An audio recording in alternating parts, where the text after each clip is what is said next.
Okay, again, this is Frank Stringy, Chairman of Site Plan Review Committee.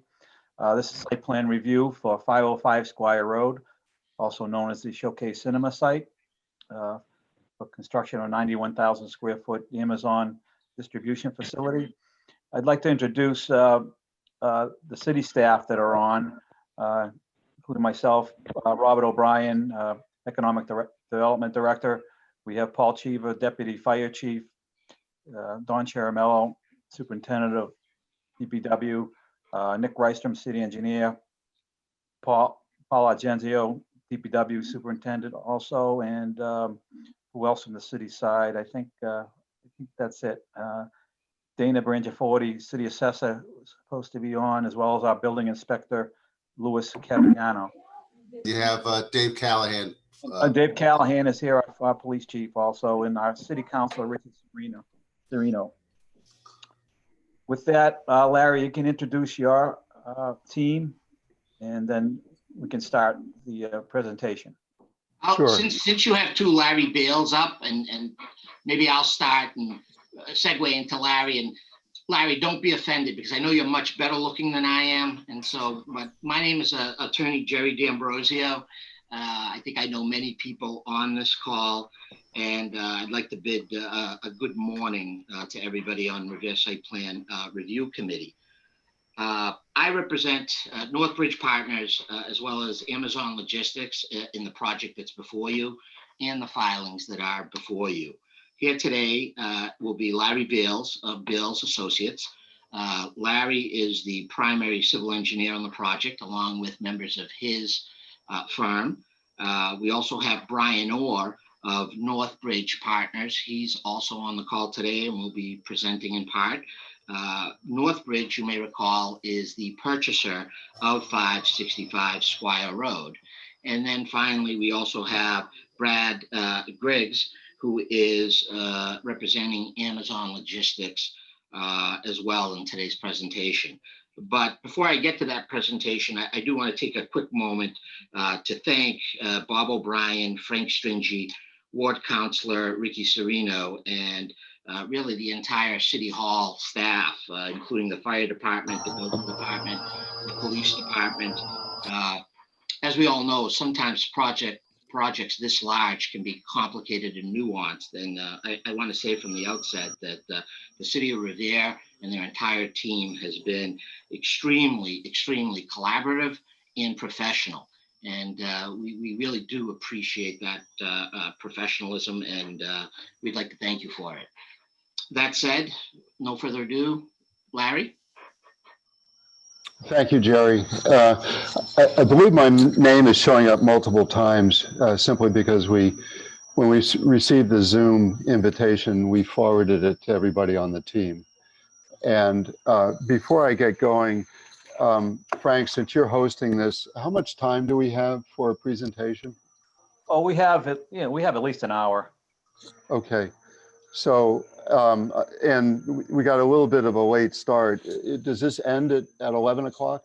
No, it does not. No, there are members of the Site Plan Review Committee that may have to leave, but we'll keep it going. Okay. Till we're finished. Okay, good. So I'm gonna try to move through this efficiently so that we can leave a lot of time at the end for questions and answers. From our firm, I am going to do the presentation. Todd Morey, who's a VP in our organization and who's the lead engineer, is available for answering questions. And we've also got Matt Costa on the call and Devin Howe, just to make sure that we can answer any question and all. So what I was saying is that I'd like to move through this promptly so that the most important thing to us is getting questions and comments from the City of Revere staff who have input into this. So as an overview, the site's located at 565 Squire Road. It's the cinema site. Let me adjust this camera. And it's currently got a 100,000 square foot cinema on 22 acres. It's in the industrial park zoning district. And the proposal is to design a state-of-the-art last mile delivery station of about 90,000 square feet for Amazon. We're in line with the as of right zoning. And what we really like about this site is it's bringing Amazon logistics to the city of Revere. And an important thing is it won't increase or decrease the number of vans that are on the streets of Revere, but it does extend tremendous economic benefits, job creation, real estate taxes, and motor excise taxes to the city of Revere. Have we got this, are we sharing the screen? I'm not. No, Okay. I think hopefully you can get it back from yourself. Can you guys see? I don't have the presentation up. It's gotta go now. Okay. Would you like me to share, Larry? Yes, if you would please do that. All right, just a moment.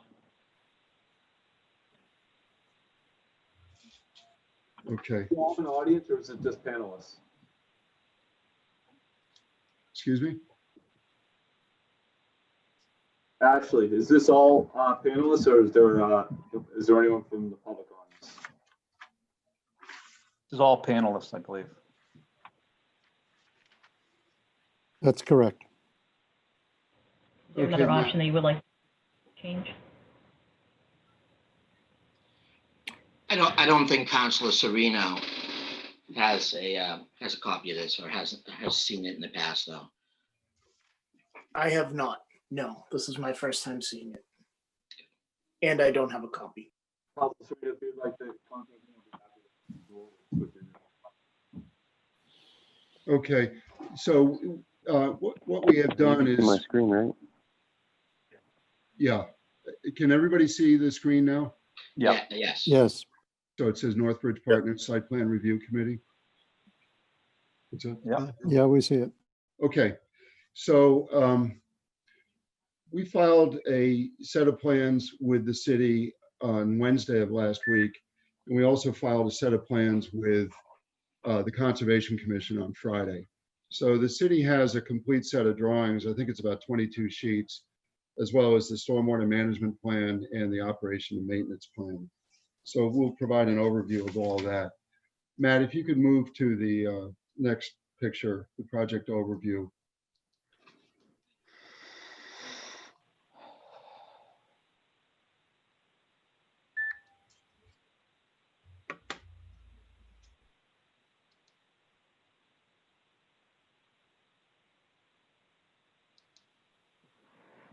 Like you froze again.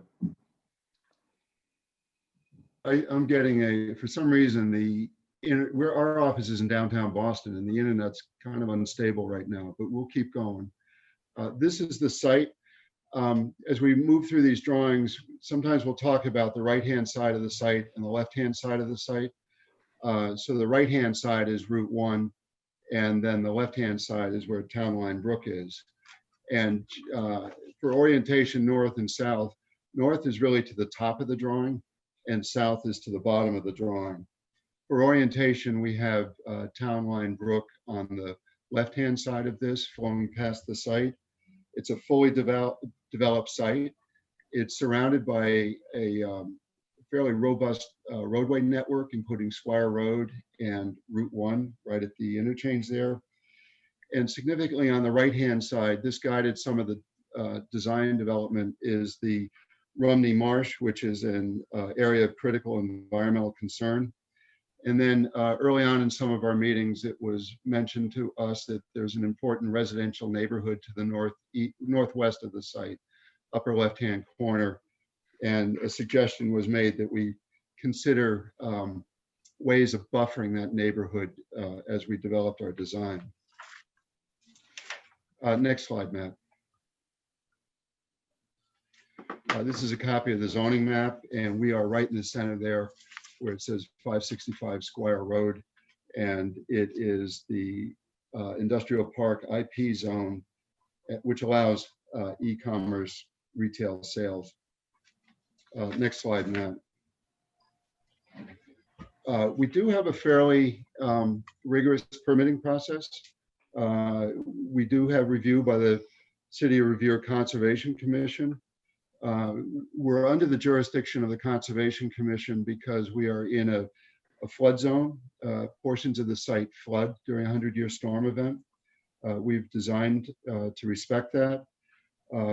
We map the wetlands surrounding the site. So we have a 100-foot buffer zone that extends onto the property. And also there is a river there. So we have the 100 and 200-foot inner and outer riparian zones. In addition to the site plan review and the Conservation Commission, we'll need a demolition permit and ultimately a building permit. So if, under existing conditions, next slide, Matt. This plan shows the site. Surrounding it is, I guess it's kind of a purple color. That's the actual property line. Town Line Brook is on the left or the west side of the site. The entrance is in the lower left-hand corner. We're using the same entrance that was constructed for the theater. It works well. Squire Road is running across the bottom of the drawing, and Route 1 is located on the east or the right-hand side of this drawing. As you can see, a lot of the site, all of the site's paved as a parking lot or a building, so it's almost 100% impervious, except for some small areas around the site. Now, keep this image in your mind, and when we toggle to the next slide, you'll be able to notice the difference between gray and the green that we're proposing on the next picture. Yeah. This is the proposed site plan, and there are people on this call from Amazon that can go into more detail than I, but let me just try to explain how this site plan works and some of the key aspects of it. Starting on the bottom of the drawing in the center, just below the building, are parking spaces for cars, and that's for the employees that are working there. On the right-hand side are larger spaces and more spaces, and that is all van parking, both on the right-hand side and then extending across the top of the drawing. So there's van parking. On the north end of the building, you see a gray color. Those are the truck docks where tractor trailer trucks will come in, drop off products, and then exit. If you look just north of those truck docks, you'll see a large green area. And based on input in some of these earlier meetings, we have designed a landscape berm. So that's a raised area that will serve to buffer the residences to the north and to the west. And then we've also designed a berm on the northwest corner in the area where Matt's tracing with the laser pointer. And that too is a berm. So it's a raised mound of earth, and then it's landscaped. And the intent is to provide a buffer and screening to the residences on the other side of Town Line Brook. If we could move to the next slide, Matt. And this is the drawing that's used by Amazon to denote the various functions of the site plan. And Todd, this would be a good time if you don't mind. I'll take over on the operations overview. This is Brad Griggs from the Amazon team. That's great. I was going to make that suggestion, Brad. This is a perfect spot for you. Sounds good. So good morning, everybody. This is Brad Griggs, Senior Manager from Amazon on our Economic Development team. Pleasure to be speaking with most of you. This may be the first time we're meeting, but I know many of you from our calls on a variety of the projects we're working on. As you can see here, many of you are familiar, obviously, with the existing operations that are already ongoing there in Revere, and we're excited about this opportunity. As you can see, we have the color-coded plan that you're familiar with. And, we're looking at here, the red area at the top of the plan is the truck court where the 18-wheeler tractor trailers are coming in and out of the site. That will be predominantly during the overnight period, very similar to the existing location that's in Revere. We have the van parking around the site in blue. That will be filled during the overnight period. We will have Amazon branded vehicles, again, similar to the existing site there. They'll be parked there during the overnight period, awaiting the early or morning delivery cycle. At the bottom of the plan, we have our associate parking, as Todd had mentioned earlier. They're in the beige area. That allows for our associates to be parking on site. And then adjacent to that is the pink area, which is a bit of the buffer for personal vehicle parking. Again, we allow the buffer for the van drivers, the first wave, to arrive on site, have an ability to park their personal vehicles, and then walk over, get their vans in the morning, and drive into the loading zones. As everyone is familiar with the existing site, we have our associates coming in during the overnight period. They unload the tractor trailers that come in overnight, stage the delivery packages for the morning, and then beginning at a little before 10 a.m., the first van drivers will arrive on site, get in their vans, drive around the back end of the facility there and into the into the loading zone there in green. And then we have a second wave that arrives just after 10 a.m. They would drive into that multicolored area there in pink and blue. They park their vehicle and get ready to stage. It takes about 20 to 30 minutes for each van to be loaded, and then they would head out on their 10-hour delivery routes shortly after 10 a.m. for the first wave. The staging area then pulls into the green loading zone. They park, they load for 20 to 30 minutes, they head out, and the blue parking area will feather across to become personal vehicles during the day. Those vans will head out on their delivery routes. The cycle repeats itself. Usually we turn about 4 to 6 cycles per day on average for the bulk of the year outside of our peak period. So we would anticipate somewhere between 12 and 1 o'clock typically is when the vans will conclude their cycles. We do have some prime same day, so roughly about 10% of the tractor trailers coming to this location would come during the daytime hours, not during the overnight period. We utilize our Amazon Flex program for that process. Those are, the Uber or Lyft drivers, but for packages, you sign up, you take, if you're a registered driver with a license and you take our online safety driving course, you can become an Amazon Flex driver. They are given a designated time. For most of our locations, it's either a window between 2:30 and 4 or between 4 and 5:30 p.m. in the afternoon. They follow the same pattern. They drive into the green loading zone. If there's enough vehicles, we'd even potentially use the staging area. They fill their personal vehicles and then head out on the delivery route. They do not return to the site unless they have an undeliverable package. Again, that usually takes about 90 minutes for the flex process in the afternoon. And then the site would go quiet until the vans return later in the day, beginning about 7 p.m. And the blue lot would feather across back to the vans from the personal vehicles. And we anticipate the last vans arriving back on site about 10:30 p.m. So that walks you through, very similar to the existing operations there in Revere, and kind of happy to take any questions specifically on this site's operations. Yeah, Brad, this is Frank Stringy, city planner.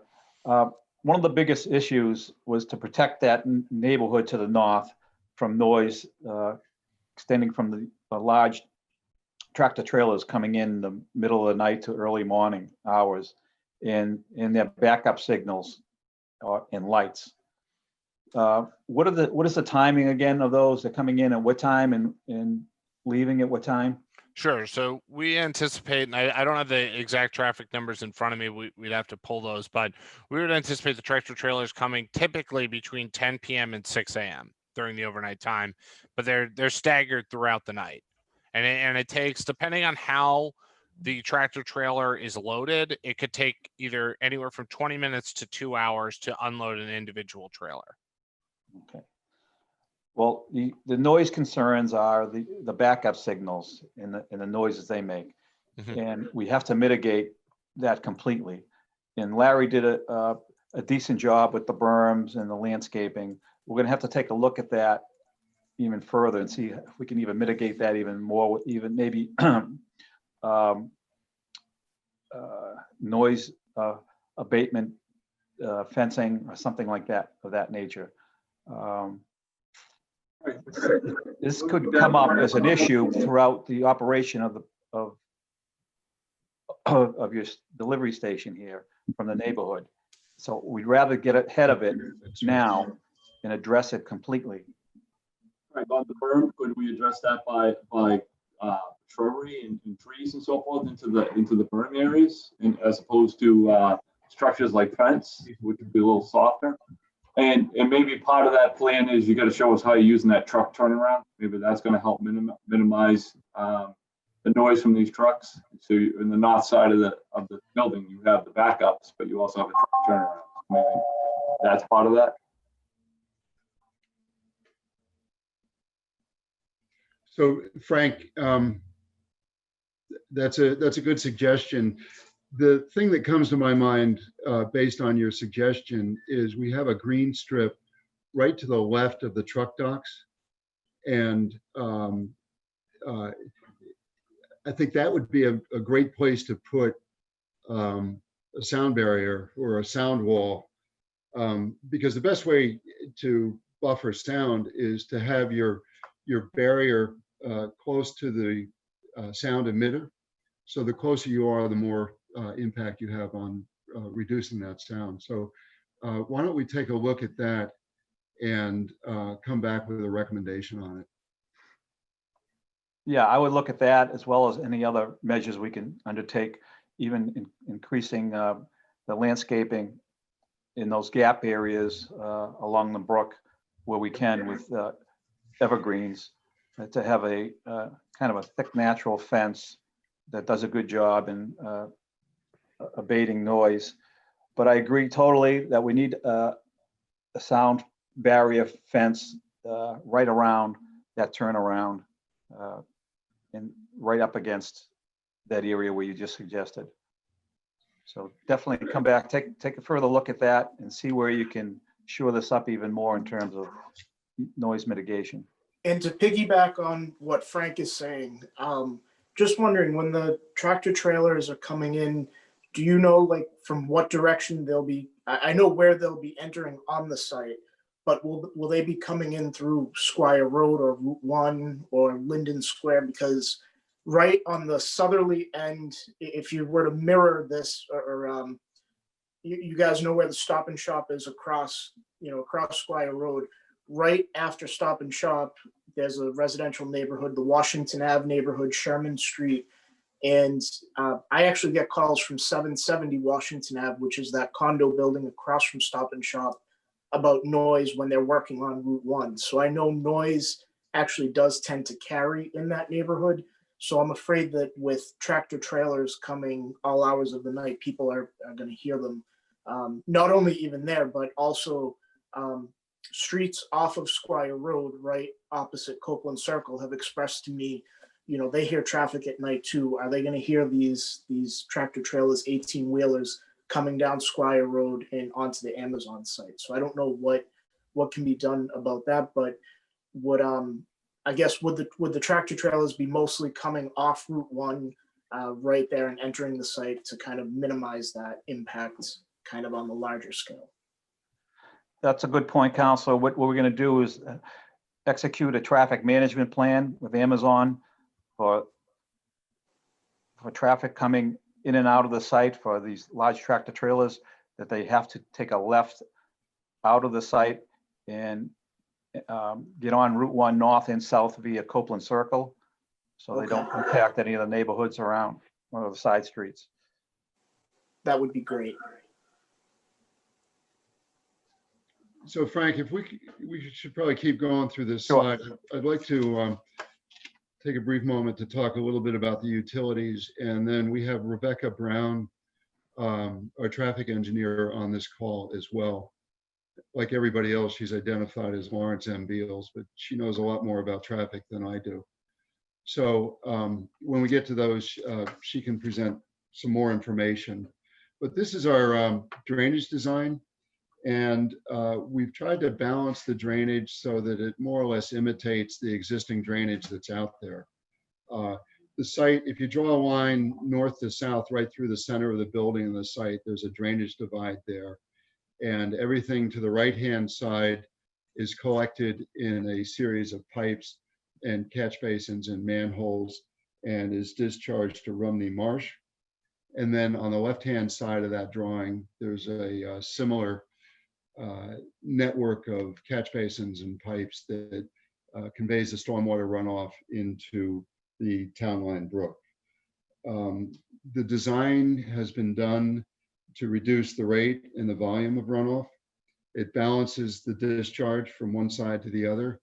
And one of the primary advantages that we had in developing this drainage design is we have 2.4 acres of less impervious surfaces.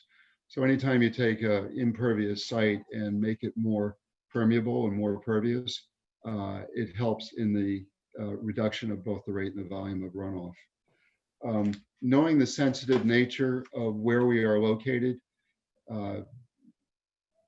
halfway between Rumney Marsh and Town Line Brook, we put 2 water quality units in series at these discharge points, and all of our total suspended solids removal is over 80%. So we've met that performance standard. Matt, if you could go to the next slide. Last time we were here, last time we met, there was a discussion about separating fire loops and domestic water supply. What's up? That's an old slide. Yeah, this is an old slide that we used last time, but if you look at the plans that we submitted, we have connected the fire line to the main in Squire Road, and we have a separate connection for the domestic. But we have looped the building.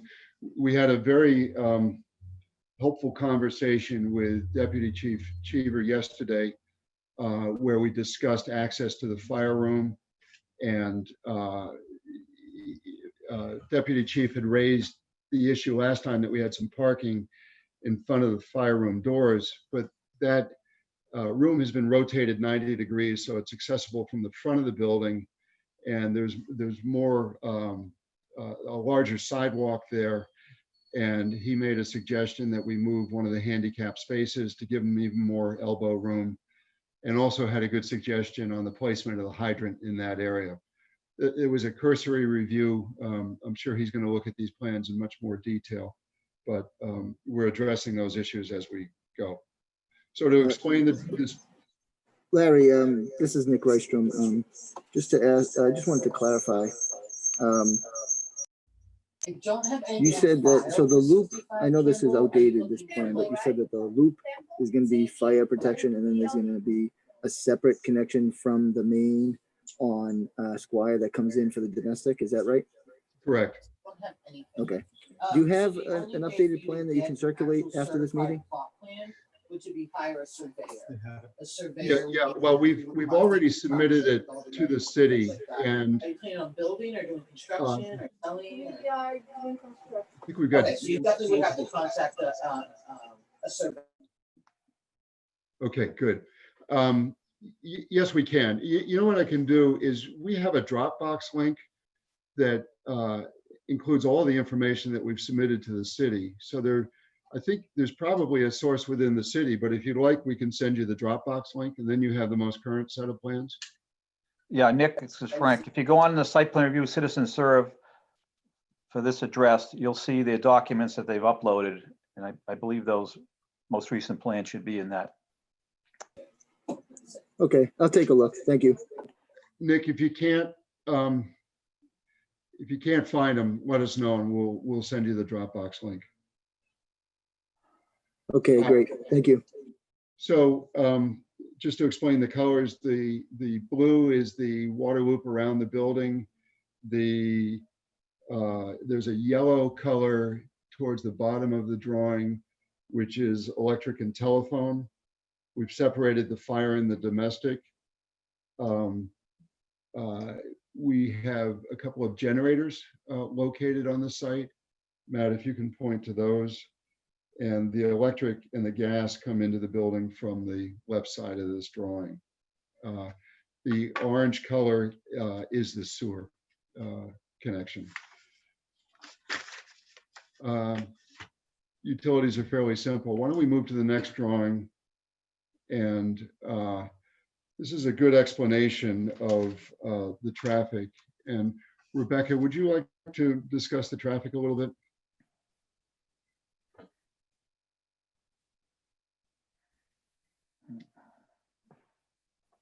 I think you may be muted. There we go. Sorry, I couldn't get it unmuted. Okay. Absolutely, yeah. So I can go through kind of the traffic and what we looked at. So there are a number of reasons why kind of this particular site works from a traffic perspective, particularly the access right off of the highway, with really only one other signalized intersection in between the site and the highway, and the fact that this was already a very active use with the former Showcase Cinema.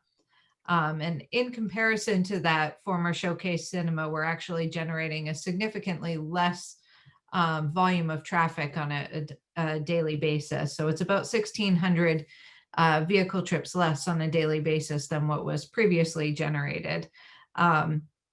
There is obviously an increase in the morning time period, which is really at that 10 to 11 o'clock in the morning time period, when the theater use wouldn't have been open previously. But the proposed development will be open, and that'll be the time when a lot of the DSP drivers are coming in, getting their vans and starting to leave the site. So that's where we're going to see the largest increase in traffic, is that 10 to 11 time period, which really falls after the weekday morning peak hour of traffic. So one of the reasons that the site does work so well is because the delivery schedule and the employee shift times are all outside of the typical commuter peaks for traffic in the area. Larry, would you like me to switch over and kind of go through a couple of the traffic slides at this point? I know you have this slide in here, but no, we have a share my screen. So yeah, there you go. Matt, if you could get the next slide, thank you. Yeah, so this one is kind of showing in comparison to the previous movie theater, how much traffic would be generated by this type of proposed use. And in comparison to retail and office uses, which would also be by right uses on this site as well. And you can see that the proposed distribution center is significantly lower than what would be generated by those uses. Rebecca, except for the morning peak hours, correct? That's when we see an increase in volume. Yes, morning peak hour. And again, Yeah. it's that 10 to 11 period in the morning. So not the 7 to 9, but more the 10 to 11 where we see the biggest increase in traffic. Matt, let's go to the next slide. There you go. Yeah, so this one here really shows what the traffic looks like. So you can see that the blue line represents what would be generated by the Amazon. And the Amazon is really a 7-day-a-week, 24 hours a day operation. So there's not much difference between a weekday and a Saturday. There's some slight fluctuations in the volume that would be delivered, but for the most part, shift changes and all of that are the same. So there's one line that you see here for the Amazon traffic. What you see in kind of that orangish brown color represents what a Showcase Cinema would have generated on a typical weekday. And then the red represents the Saturday comparison.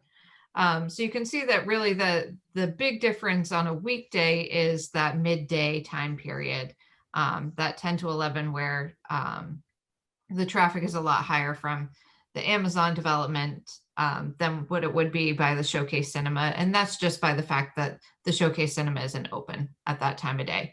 So it's an increase of about 156 total trips. Obviously, most of those trips are going to and from the highway because those are the delivery vans that are coming in, they're picking up, and then they're headed back out on their delivery routes. So the majority of those are headed to the highway. And we do have a slide that kind of shows the distribution of traffic too. Larry, I don't know if you have that in your slide packet, but I can share that in mine if desired. No, I'd like to keep going through this, and then we're almost done. So my suggestion is let's go to the next slide. And this is, back up one, Matt. This is probably the most interesting one for the city, from the city's perspective, is that this proposed Northbridge project will significantly increase the real estate tax revenue. And by our calculations, it's about $17 million over Amazon's 12-year lease. And we've broken it out between existing and proposed. So currently the assessed value of the cinema is 24 million. And if this project is approved and constructed, the total project cost will be $79 million. So how that affects the real estate taxes is the real estate taxes will increase from a little over $500,000 to 1.7 million. Currently, the cinema doesn't pay any vehicle excise tax, but with the vans and vehicles parked on this site, it should generate a little under $250,000 worth of excise tax. So the total tax benefit to the city of Revere currently is $538,000, and proposed is a little bit under 2 million. And over a 12-year period, which is the lease term, it goes from a total benefit of 7 million to over $26 million. So I think what's significant is that we're adding tremendous value to the site, which is reflected in payments to the city. And I think the final point is an important one to make, is that the delivery vans do not get serviced on the site or fueled on the site. So there is a lot of spin-off benefit to small businesses surrounding the site in terms of servicing vehicles, providing fuel, providing services. And we don't have any way of calculating that, but based on past experience, these facilities have created a positive economic impact on the surrounding community. So Frank, that is the conclusion of our formal presentation. And I'd like to turn it back to you and discuss any questions or comments anybody may have regarding this project. And thank you. And thank you for bearing with my frozen screen. I'm going to fix that this afternoon somehow. Yeah. And just one observation regarding sewer. The current building, there is a sewer ejection pump right now for that building, because when they lined up their interior sewer lines, they were much lower than the service line coming in. So there's an ejection pump there now. I just want your engineers to be aware of that if you don't already know that. But that's all going to be removed, correct? And there's a whole new sewer system going in, correct? Correct. Well, to a certain point, and the end of the sewer where it comes to the connects to the road, portions of that will be left in place but cleaned. Yes, televised and cleaned. Yes. This is Nick Rystrom again. Keep in mind that any utilities that are to be abandoned need to be removed completely. Go ahead. Yeah, we put a note on the plan about the specification, or the comments that you had made last time about abandoning utilities, or you'll find they're reflected in the notes on the construction drawings. Okay, great, thank you. Yes. Okay, are there any other questions from any other members? Yes, Frank, this is Dana. Yeah, I have Dana. a question. If we could just go back to the tax projections, just where those came from. Because I know currently I'm in heated discussions with Amazon's tax department currently on the former Necco site, the current Amazon site, and I think their view is much different than what you're showing here for the projections. Brian, so. And in terms of the excise tax or of the total? Real estate tax. So for the real estate tax, we took our land purchase price and then took our hard costs and added that up to come up to that 79 million. We're still, getting through the final pricing for the actual building cost, but that's we figured it'd be on the permit, the building permit for the total cost and on top of the land value. So that's how we're backing into that $79 million cost. Right. So again, I think the view from Amazon with current discussions is much, much different. They look at it through a different eyeglass, and I think that they would argue that the value is going to be much less than that. I would argue that it's going to be much more, but I don't want there to be a perception that that's what the tax is going to be. I'll definitely try to hold you guys to that, but I think the argument from Amazon is going to be that they're much less than that. And again, I'll take a picture of this and send it to Amazon now. Dana, I think Amazon is actually represented on this call. I don't know whether you want to they are. comment on So that, right? hopefully they can talk to the individuals from the current Amazon project, because they're not as subjective as this, but. Just was curious where that number came from. That's all. So I should introduce the person that made those comments. His name is Brian Orr, and he's with Northbridge. And Northbridge is going to be the owner of this building. So your discussions on taxes will be with Brian Orr. And that's correct. So we'll be the owner of the property, and then we'll be leasing it back to Amazon. So those discussions will be with the ownership group. Amazon obviously will be, part of that discussion because which is this part of the lease. Same situation that the current Amazon building. But that's where we took a middle of the road approach with these, and we can support these numbers. Again, our hard costs are still being finalized right now as we develop the final plans. So we don't have firm numbers on those, but just using the land purchase price on top of hard construction costs. That's how we're coming up with that number. Sure, no, which I don't disagree with, but just saying that with the current discussions, it's being viewed differently. So that's all. I appreciate the input. Thank you very much. Yeah, understood. Of course. You're welcome. Frank, if I could, Bob O'Brien, just have a couple of questions on the traffic. Sure.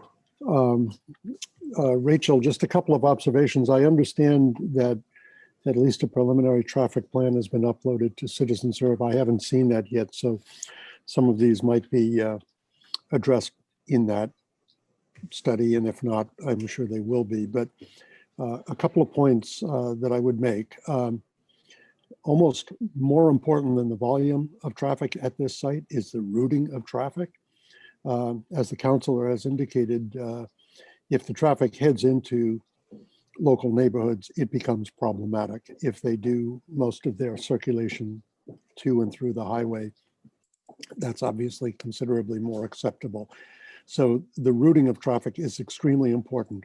It's doubly important in this case because we're located on the borderline with the city of Malden. They're not on this phone call, but they do have very, very much of an interest in what the traffic study will show as it might impact their neighborhood. So Councilor Serino represents the Revere portion. City of Malden obviously has their own interest in this. And again, it's all about the routing. Related to that, I think it would be helpful to show, if it's not already shown, what the delivery areas for these facilities are. It's my understanding that the delivery essentially is to the north, certainly not in Boston. And the direction of flow in the morning and the evening, in addition to the volume of flow regionally, is critically important. If you're heading north in the morning and south in the evening, you're heading in the right direction from our perspective. I believe that is the case, but clearly that should be shown within the traffic study itself.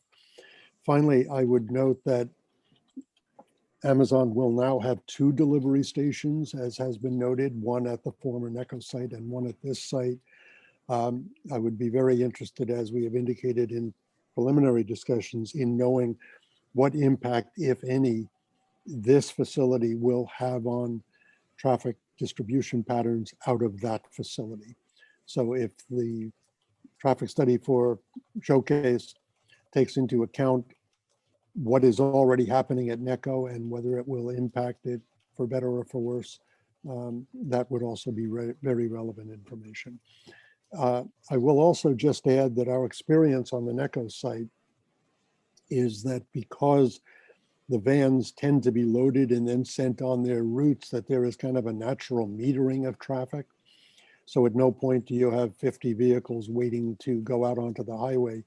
They tend to go out in much smaller numbers, 3 or 4 over a 10 or 15 minute period, which obviously also mitigates the traffic impact.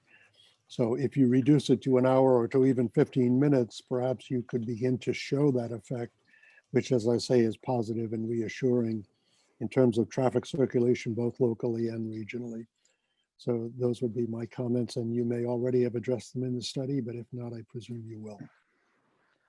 Very good, Bob. And that's what site plan review will require, through their traffic engineer, Rebecca, as we put together a traffic management plan and traffic improvement plan, because we're concerned with the impact on the site drive signals and the Linden Square signals during those morning peak hours, and the necessary adjustments be made to those signals in terms of timing and sequencing be undertaken. So that traffic study should include those recommendations, as well as memorialize a traffic management plan that'll indicate and show traffic, truck traffic coming from the site heading north and south will go via Copeland Circle and then exit the circle either north and south. So we'll memorialize all those in the traffic management plan and traffic study. That'll be part of the site plan review conditions for this project. Frank, I would add just one other comment, which is tangentially related to traffic, but reference was made to the small business benefits in the area, which is something that we very much encourage. Fuelings, vehicle service, cleaning, repairs, etc. Those vehicles, although they are owned by Amazon or a subsidiary of Amazon, are actually operated by independent contractors. And we've had this discussion as recently as yesterday with Brad about Amazon encouraging local patronage. We do agree that this is a potential upside for the small business community in the area, one that's probably equal to many of the other employment benefits, but it does require a certain amount of encouragement from Amazon to be sure that the independent contractors also understand the value of local patronage. And I wouldn't want to think that that would complicate the local traffic circulation. It probably shouldn't, but we very much would encourage Amazon to encourage its independent contractors to patronize Revere businesses. And I just wanted to go back to one quick thing about the traffic portion of it, to what Frank was saying.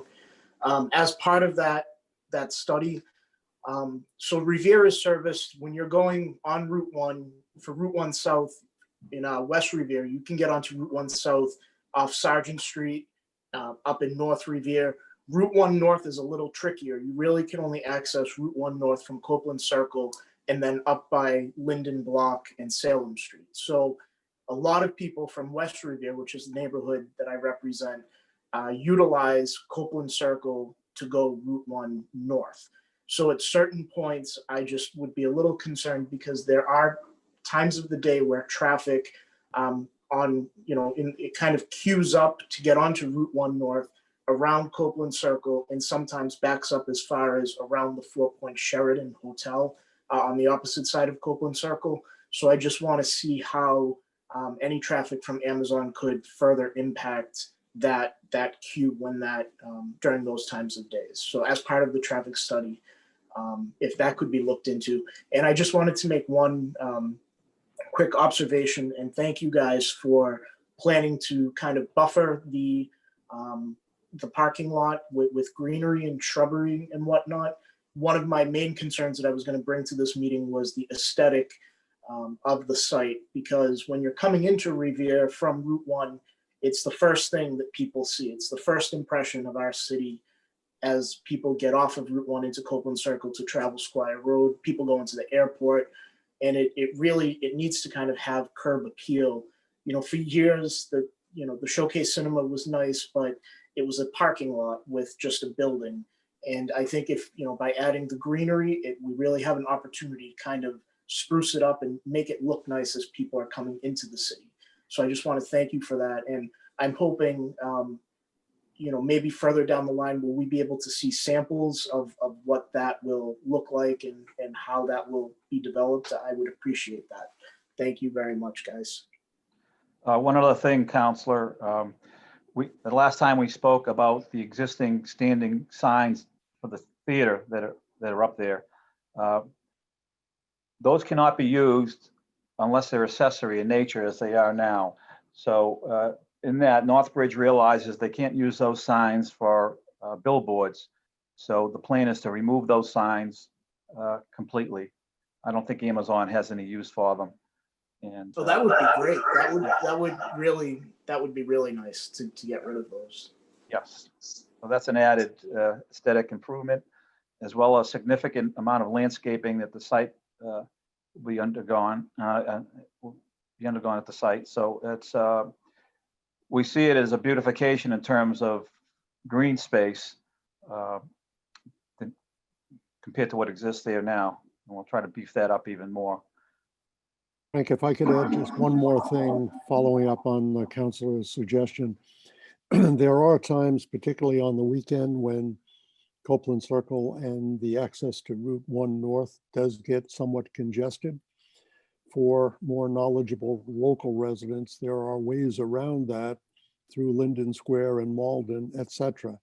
Those shortcuts can absolutely not be taken by Amazon drivers, as tempting as they may be. And that is to some extent a traffic management or traffic study issue, but it's more an operational issue.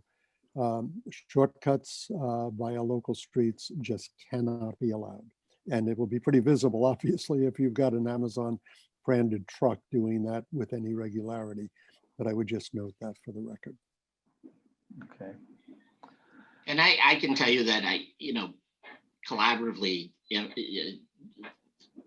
Amazon is committed to that traffic study and working with the city to adjust things. I think the good news is that the overall totally daily trip count is expected to be almost less than half of what it is currently for the movie theater. I understand that fluctuates during the day, but there's no doubt that makes it a lot easier to adjust going forward.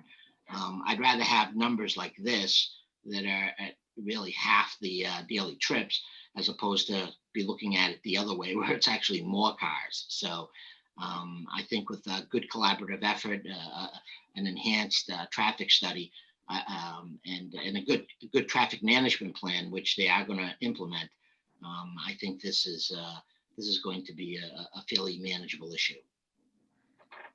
Don't disagree, Jerry. I'd like to touch upon one more thing while if Don Chiramello is still on the call, and Nick Rystrom. Paul Gengio certainly has experience with this, but the Town Line Brook trash racks, which are only accessible off of Route 1 for cleaning, and it's a very dangerous operation to get there. We talked about this briefly at last meeting about trying to create a gated access through the parking lot and to get to those trash racks for our own DPW or our state vehicles to clean those. And that's something we have to look at, and hopefully that you can look at that and show that as the plans get finalized. So if I could jump in on that, I believe you made that comment the last time we spoke. And so to address that, we've striped a corner of the parking lot to prevent parking there with the intention that that's where you would park your city vehicles that go down to clean that trash rack. And we've placed a removable guardrail at that point that can be taken out to provide, I assume when you clean the trash rack, you've got to haul a lot of trash out of there. So it's all shown on the plans, and we can walk you through it to make sure that we've either addressed your issue or, if you've got other suggestions, we can consider it. But I'm sympathetic. I've seen that pull off, and that's pretty dangerous to access those trash racks. So we've substantially improved your access to it, but we'll review that with you. One other thing I should note too, for Councilor Sereno, is further protection of the residential neighborhood is, there is currently a guide rail, wooden guide rail around the entire site. And our proposed plan shows putting a chain link screen on the back side of that to prevent windblown trash from moving across the parking lot. We don't expect that, but having been out on that site recently looking at the wetlands, it was astounding how much trash there was in the wetland areas, including TVs and substantial items. So we think that'll be a big improvement to that whole corridor. And Larry, could you touch a little bit on the environmental benefits of this project? Because I do think it's an important issue that hasn't come up, but more permeability and then the enhanced storm drainage system going in, and then as you just said, the more frequent cleaning of trash in the area. Sure. So from a stormwater management perspective, we've reduced the rate of runoff and reduced the volume of runoff. We've improved the quality because there's different standards today. And when this site was originally designed and approved, it probably was the state of the art, but that no longer exists. So we're bringing it into compliance with all the stormwater management, all the Conservation Commission regulations. But I was the unfortunate one that drew the short straw and had to map the wetlands, and it's a tough wetland. It's the Phragmites are probably 8 feet tall, so you're walking through a jungle basically.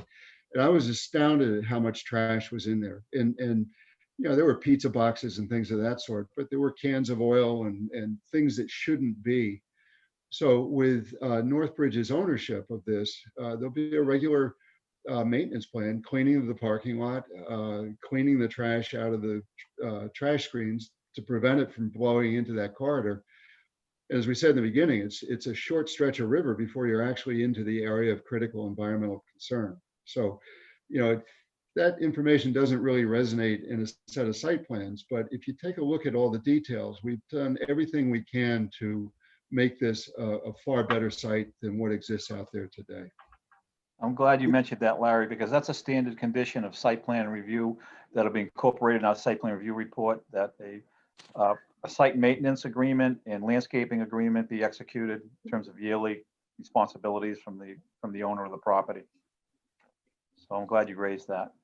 So we just cleaned that trash rack on Route 1 about a month ago, and it's very precarious, trying to get in there and parking there and then getting dump trucks in there to load the debris that we reach down on into the trash rack to pull it out. Couches, tires, what have you. I don't even know how this stuff ends up down there, but it does. Yeah. So I have a before and after pictures when we did it. I'll send it to Frank and maybe he can get around to it. So the trash rack was full of all sorts of debris that was leaning up a trash rack. And there was also piles of material on the side of the guardrail that was left there from when somebody had done it the last time, which I couldn't tell you when that was, but now it's clean. And this is coming from Brian Orff, the ownership group. We take pride in our properties, and as everybody is aware, this is a gateway property. It's the visibility, but we take pride in ownership. You only get so many times to make a first impression, and given where this is and the site where it's located, especially next to the wetlands and residential areas, this will be cleaned. We'll have professional staffs, and we're already working on, the service contracts to make sure that, this is a top-notch, property and there's no trash. That's something that Larry and I discussed right when it was, a couple weeks or months ago when he was surveying the wetlands and the trash issue, and that won't be an issue here. If it is, you guys can reach out to me personally. If not, Jerry does have my cell phone, so as he is well aware, he knows how to reach me, but that won't be an issue here. Thank you so much. I was actually just going to ask if part of the development could be to do kind of an initial cleaning, in the beginning stages of the development to kind of get it starting from scratch, essentially, and then maintaining it from thereafter. Yeah, so what we'll do even on construction, because we have to, ring the wetlands with barriers, but we'll make that a priority. You have my guarantee on that, because it's just the state that it's in, it does need, some major improvement. And Don, this is actually a question for Donnie Chiaramella. Don, do you think that with them cleaning this up and maintaining it going forward, do you think that will benefit the neighborhoods kind of on the back end on, off Washington Ave and Asti Ave in terms of making the making it for a better flow of the water? Not until that entire ditch all the way to Everett is dredged. Okay. So when I was a kid, I could with the concrete is lined where it's lined past Squire Road. There was a concrete bottom to it that we used to actually ride our go-karts in. There's about 3 feet of silt in there. I walked in there. It's past my knees. So that's all stuff that ended up not being cleaned out of catch basins in Everett and in Malden and in Revere that ended up in the ditch. So you have about 3 feet of capacity for the width and the length of that ditch that needs to be removed. Okay. So along those Thank lines, you, this is Nick Rystrom again. I'm just wondering if the design team has looked at including any mitigation or remediation of the town line brook that runs just in that area along the site. Yeah, let me respond to that. Having walked the edge of that wetland, probably one of the first calls I made to Brian was that this is atrocious. There's a tremendous amount of trash. So despite his earlier commitment to clean it up, it's actually, there's a note on the plan obligating everybody to do that. So we've got to cover it a couple of different ways. I don't want to get too deep into the weeds, as the saying goes, but what's bad about that strip of the river is it's been invaded by Phragmites, which is a low value invasive species. And there's not a lot of cures to that without really ripping apart that embankment. So I suppose we'd be open to some discussion, but what we're proposing is to clean the trash out of there, because frankly, that's in our self-interest too. The more trash that goes down that river and clogs the trash rack, potentially creates that situation where the water backs up onto our site. So it's mutually beneficial. What we're really proposing is to put better stormwater runoff into that brook, clean the trash out of it, and then in the future to prevent any more trash from going into it. But that's what we've thought of. We're open to suggestions if there's something that we may have missed. I will say, Larry, this is Bob O'Brien. We recently had a situation in which Donnie was very much involved where we excavated the so-called Eastern County ditch. And once the flow was restored and salt water flow in particular was restored, that took care of the Phragmites. I don't know, Donnie, whether there's a comparable situation here, but the flow itself does tend to keep down the Phragmites if it's salt water rather than fresh. But I'm not sure, Donnie, what the case is here. So it all depends on like the height. So on the banks where the salt water really doesn't reach, we're having a lot of success with the Eastern County ditch. The water didn't move in or out, so pretty much all the water that was there was runoff from upstream. So theoretically, it was fresh water, brackish at best, and so the Phragmites thrived into the ditch. Here, you have a similar problem with a lot of the flow coming from Everett and Malden, being run off from the streets, which is fresh water, and there's not a lot of, the salt water can't really reach with all this sediment up there. It can't really reach, so the Phragmites has kind of taken hold, and so what we're doing with our own area, we are having to resort to spraying the Phragmites in a 6-acre area, because without lowering the grade, which we're going to be doing, Frank's working on acquiring the lots of land so that we can still restore it back to a salt marsh. Until that salt water reaches it and cycles through it for 2 or 3 years, the Phragmites is still going to thrive. So, so without the salt water really hitting it, but without this ditch being cleaned, there will be no resolve to the Phragmites at this time. Yeah, Don, that aligns with, I was just going to say that what Don just explained aligns with what I observed out in the field, in that a lot of the Phragmites, when we went out there to map the wetlands, we also mapped the mean annual high water because it's a river. But the Phragmites extend substantially above in elevation beyond the mean annual high water. So, it's a plant that once it gets its roots in the water, then it sends out those shoots. So changing the composition of the water, I don't think will have much of an impact in that area. Well, one thing the city does, Larry, is in these areas that are upland areas where Phragmites thrive, is we mow them. So this could be a component of your maintenance plan. We do a yearly mowing of these areas to keep the Phragmite growth down, and it kind of it does mitigate Phragmite coming into this culvert and getting caught up in the trash rack somewhat. Mm-hmm.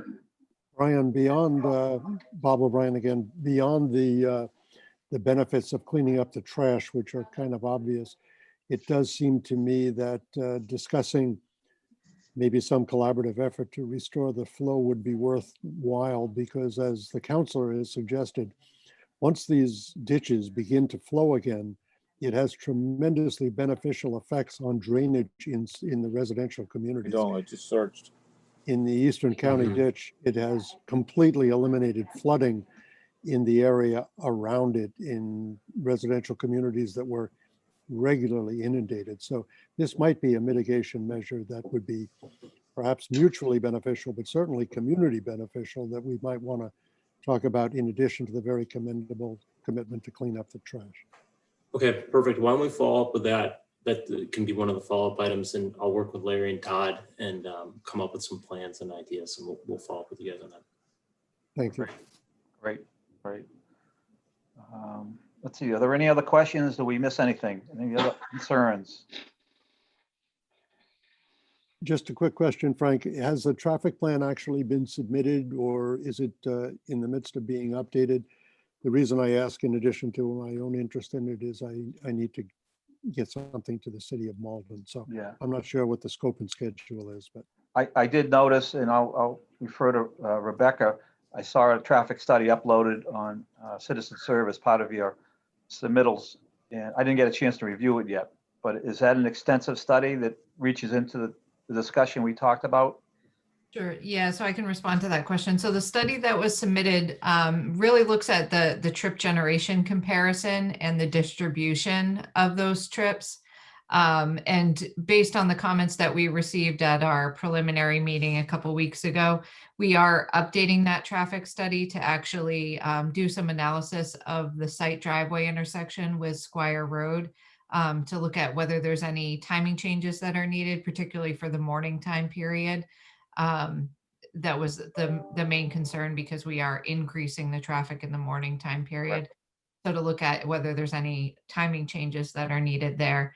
And also the Linden Square intersection that we understand is an issue for the city of Malden. So we are looking at those two locations for a more elaborate traffic impact study.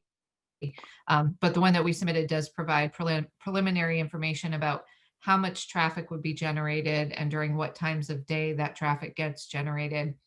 And then as well as the delivery areas that Mr. O'Brien brought up earlier for where we anticipate people will be delivering to and what routes those vehicles will be taking. So we do expect that we will be routing as much traffic as possible to and from Route 1. So the only vehicles that would really be going through the Linden Square area would be employees who who live in those areas, obviously, that are traveling to work, and then local deliveries that would be made to those neighborhoods that really can only be accessed by taking Route 60 to the west. Otherwise, we would be directing as much traffic as possible to and from Route 1. But we will be putting that together, so you will see that in the next couple of weeks, the full traffic impact study. Thank you, Very good. Thank you, Rebecca. Rebecca. The only question that you didn't touch upon was the interface with the American Legion Highway facility, the impact and interface, if any, with the current Amazon property. Yeah, And with could I the also, one at the NECA site.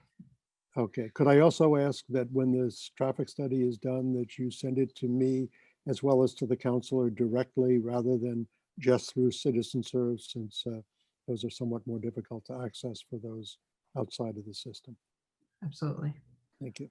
Okay, and I'm wondering if we could expand that a little bit, Rebecca, to look at what the council had mentioned, the impact on Copeland Circle in terms of additional delivery vehicles during peak hours where the circle does back up for Route 1 North and Route 1 South.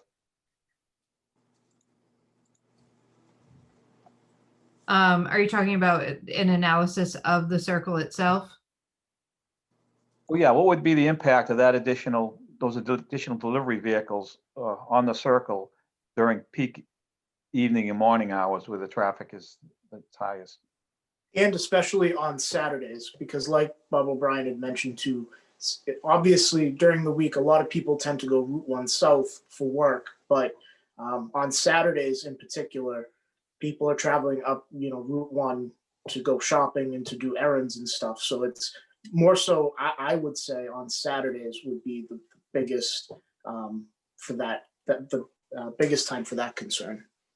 Yeah, and on Saturdays, we're actually generating quite a bit less traffic than what the previous Showcase Cinema would have generated, because that was a very active site, particularly on Saturdays. Larry, I don't know if you want to go back to that slide that shows kind of the fluctuation during the day. Yeah, I think you're correct. You would see a Yeah, so lesser if you look at impact the- on traffic on weekends compared to what the theater generated. The comparison you can see between the red line and that blue line, it gets a lot smaller when you look at a Saturday condition. So really after about 10 o'clock, the theater would generate more trips than the Amazon would. And then in that time period before 10 a.m., there's actually very little existing traffic out along Route 60. So that increase that we do see before 10 o'clock in the morning, we wouldn't expect it to have much impact on traffic operations through Copeland Circle, just because there's not a lot of existing traffic going through there.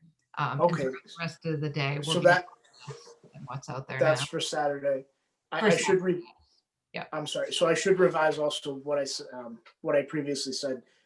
I guess in the evenings as well, weeknight evenings, especially Friday evenings, the traffic heading up Route 1 North, the traffic does back up onto Squire Road from Copeland Circle by the 4 points. So I guess also in addition to Saturdays, which you just explained, to take a look at the weeknight evenings as well. Sure. Yeah, and again, looks like it'd be significantly less, Ricky. If you look at the 18 and 1900 hours, that would be 6 and 7 o'clock at night. Yeah, we're about half the traffic then. Yeah, I would just note though that the AM peak on Saturday tends to shift, so that it's really in the 9 to 12 period when your peak is also reached, and when for the most part, the cinema wasn't operating.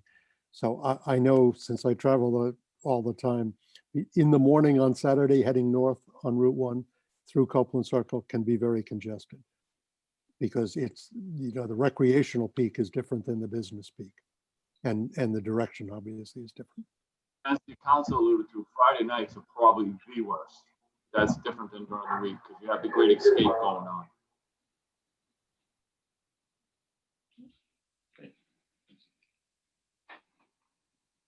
I don't think it's a major problem, but for people that live in the area, those are the kinds of questions they would ask. So if the study can address them, that would be helpful. Okay, if there's no further questions, I mean, what will result now is a formal site plan review report, which will enumerate a lot of the conditions we talked about today and requirements that are necessary before you pull a building permit. And we'll be looking at further beefing up of noise abatement measures, the residential areas as this plan advances. That's something that we will be a work in progress that we continue to work with site plan review committee on for pulling a building permit. You'll be meeting with the fire department, and the city engineer will be reviewing utility plans. So that'll all be identified in the site plan review report, what your responsibilities will be from here on before you pull a building permit. And we should be getting that out to you hopefully quickly, probably within the next week or so. Frank, the only thing I would add to that, it seems a little unresolved yet because we haven't had the discussion, is Brian's suggestion that we could do perhaps something more on mitigation on Town Line Brook. I don't know exactly Absolutely. what that is, Yeah. but I have that noted too. Thank you. And an additional traffic report. Okay. Well, I thank Jerry and Larry and your team. It was a very informative meeting. well done. And in the site plan review committee for your involvement and comments, and especially Bob O'Brien, Economic Development Director. And we'll be continuing to collaborate back and forth as you get the site plan review report and you follow those conditions. We'll have to be talking about maintenance and landscaping agreements, continued maintenance of that Town Line Brook area, a number of items that we discussed today that we will formalize in a report. With that, I thank everybody, and Nice job, everyone. have a good day. Thank you, everyone. Thank you. Good. Great day. Thank you very much. Thank you very much, Ashley. Thanks, everyone. Thank you, everyone. Appreciate it. Bye-bye. Bye-bye.